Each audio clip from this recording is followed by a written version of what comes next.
नमस्कार दोस्तों, आज हम लोग जानेंगे डिजिटल इलेक्ट्रॉनिक्स का बहुत एक महत्वपूर्ण अध्याय डिजिटल इलेक्ट्रॉनिक्स का। देखिए, डिजिटल इलेक्ट्रॉनिक्स में एक कोड अध्याय आता है। जैसे नंबर कन्वर्जन के बाद एक अगला अध्याय कोड आता है, तो वही कोड है। और कोड कितने प्रकार का होता है? तो 3 प्रकार का कोड होता है। जो पहला कोड होता है नॉन बाइनरी कोड, जो दूसरा कोड होता है बाइनरी कोड, और जो तीसरा कोड होता है अल्फा न्यूमेरिक कोड। तो इलेक्ट्रिकल वाले बच्चों के लिए अल्फा न्यूमेरिक कोड नहीं पढ़ना होता है, कंप्यूटर में पढ़ाया जाता है।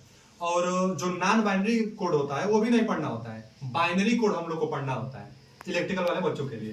तो जो बाइनरी कोड है, बाइनरी कोड 2 प्रकार का होता है। बाइनरी कोड 2 प्रकार का होता है, जो वेटेड बाइनरी कोड होता है और एक नॉन वेटेड बाइनरी कोड होता है।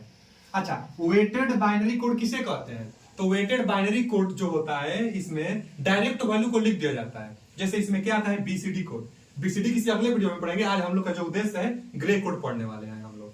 तो जो बीसीडी कोड होता है ना, डायरेक्ट मान को लिख दिया जाता है, इसलिए वेटेड बाइनरी के अंतर्गत आता है। जो वेटेड बाइनरी कोड होता है उसके अंतर्गत आता है। ये पूछा हुआ है कि बीसीडी कोड कौन सा कोड है, वेटेड कोड की नॉन वेटेड कोड? तो वेटेड कोड है। उसके बाद जो बाइनरी कोड है, एक तो वेटेड है बीसीडी वाला, और एक जो बाइनरी कोड है non weighted binary code.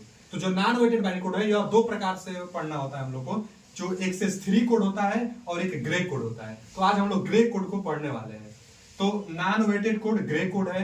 Grey code का बहुत सारा नाम है जो एग्जाम में आ चुका है। सिंगल बिट चेंज कोड किसे कहते हैं? तो इस ग्रे कोड को कहते हैं सिंगल बिट चेंज कोड, अथवा मिरर रिफ्लेक्टेड कोड किसे कहते हैं? तो ग्रे कोड को कहते हैं मिरर रिफ्लेक्टेड कोड, अथवा और एक नाम से जाना जाता है इसको, सिर्फ रिफ्लेक्टेड कोड करेगा तब। मिरर रिफ्लेक्टेड कोड अथवा सिंगल बिट चेंज कोड किसे कहते हैं? तो ग्रे कोड को कहते हैं। इसको अभी हम लोग देखेंगे, तो एक एक सिंगल बिट चेंज होता जाएगा इसमें।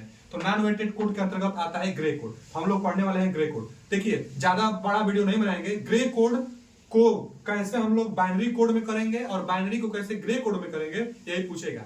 अच्छा, ऑक्टल में, हेक्साडेसिमल में, डेसिमल में, किसी भी चीज में दे, आपको बाइनरी में करना होगा, क्योंकि बाइनरी कोड है। तो ऑक्टल में आएगा तो आप बाइनरी में कर लीजिए उसको, और डेसिमल में आएगा तो उसको बाइनरी में कर लीजिए, हेक्सा में भी आएगा तो उसको बाइनरी में कर लीजिए, और बाइनरी को तब आप करेंगे ग्रे कोड में। अच्छा, ग्रे कोड को करेंगे बाइनरी कोड में। अच्छा, ग्रे कोड का यूज कहां होता है? तो ग्रे कोड होता है, इसका यूज लॉजिक सर्किट में किया जाता है। इनपुट आउटपुट जो डिवाइसेस होती है ना, उनमें होता है। जो इनपुट आउटपुट पेरिफेरल डिवाइसेस होती हैं, उनमें ग्रे कोड का उपयोग किया जाता है।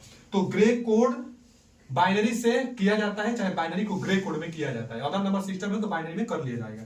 तो पहले हम लोग एक एग्जांपल ले लेते हैं। एग्जांपल में ले लेते हैं, जैसे 1 0 1 1 0 1। ये क्या हुआ? बाइनरी में। और हमको चाहिए किसमें? ग्रे कोड में। तो एकदम सिंपल ग्रे कोड में कन्वर्ट करने के लिए एक जार का प्रयोग करते हैं। एक जार एक गेट है, जैसे OR gate, AND gate, NAND gate होता है, वैसे ही एक जार गेट होता है। तो नैंड गेट जो यूनिवर्सल गेट नहीं, एक जार गेट अलग गेट है। जो एक जार गेट क्या होता है ना, कि अगर विपरीत है उसका इनपुट, तो आउटपुट जो होगा वो हाई होगा। सेम इनपुट होने पर जो आउटपुट होता है वह 0 होता है, और विपरीत इनपुट होने पर आउटपुट हाई होता है। तो देखिएगा, एक जार गेट लगाकर ग्रे कोड में बनाते हैं। पहला को जस्ट का तस्ट लिख लेते हैं, 1 का 1। उसके बाद अब एक जार लगाएंगे ना, तो जस्ट पहले वाला 1 और उसके आगे 0 विपरीत है। एक जार लग रहा है, विपरीत है तो इसलिए हाई। फिर उसके आगे विपरीत है तो इसलिए हाई। फिर उसके आगे सेम है तो 0। फिर उसके आगे विपरीत है तो हाई। फिर उसके आगे विपरीत है तो हाई। यही हो गया ग्रे कोड।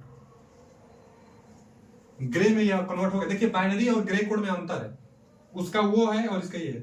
अच्छा, बिट उतना ही रहेगा, 1 2 3 4 5 6। इसमें भी 1 2 3 4 5 6। कैसे? एक बार फिर से देखिए।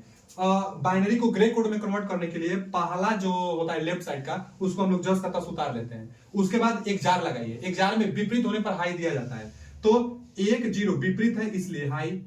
उसके बाद 0 1 विपरीत है इसलिए हाई। फिर 1 1 सेम है इसलिए 0। 1 0 विपरीत है इसलिए हाई, 0 1 विपरीत है इसलिए हाई।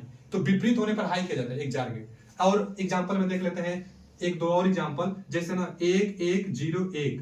ये हो गया बाइनरी में, हमको चाहिए ग्रे कोड में। तो पहला उतार लेंगे जस का तस, पहला जस का तस। उसके बाद आगे एक जार लगाइए, 1 1।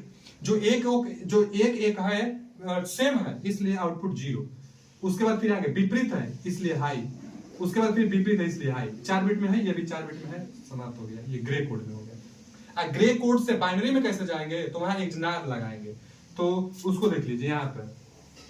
जैसे ग्रे कोड में हम मान लीजिए ले लेते हैं 1 0 1 1, यही वाला हम ले लेते हैं ग्रे कोड। इसको हम लोग को बाइनरी में जाना है, तो इसमें भी एकदम सेम करना है। पहला को जस का तस उतार लेंगे, एक का एक उतार लेंगे, उसके बाद अब जो रिजल्ट आया है ना, यहां से अब एक्सआर लगाते जाएंगे, उस पर रिजल्ट लिखते जाएंगे।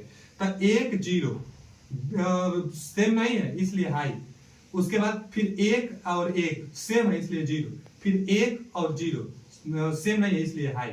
देखिए ये जो आ गया बाइनरी, यही आना चाहिए। यहाँ पर देखिए इसी का हम लोग बाइनरी किए हैं, इसी का बाइनरी किए हैं। तो रिजल्ट और उसके बाद हम लोग रिजल्ट निकालते चलेंगे, तो ये आ जाएगा बाइनरी में, और जो बाइनरी दिया रहेगा उसको ग्रे कोड में करने के लिए पहला सेम का सेम, उसके बाद जस्ट अपने से पहले वाले का एक्सआर लगाते जाइए, आपको रिजल्ट मिलता जाएगा। समझ में नहीं आया होगा तो कमेंट में करिए, एक बार फिर से हम इसका वीडियो अलग से स्पेशल बना देंगे, जो जिसमें केवल सिर्फ क्वेश्चन रहेगा। थैंक यू, धन्यवाद।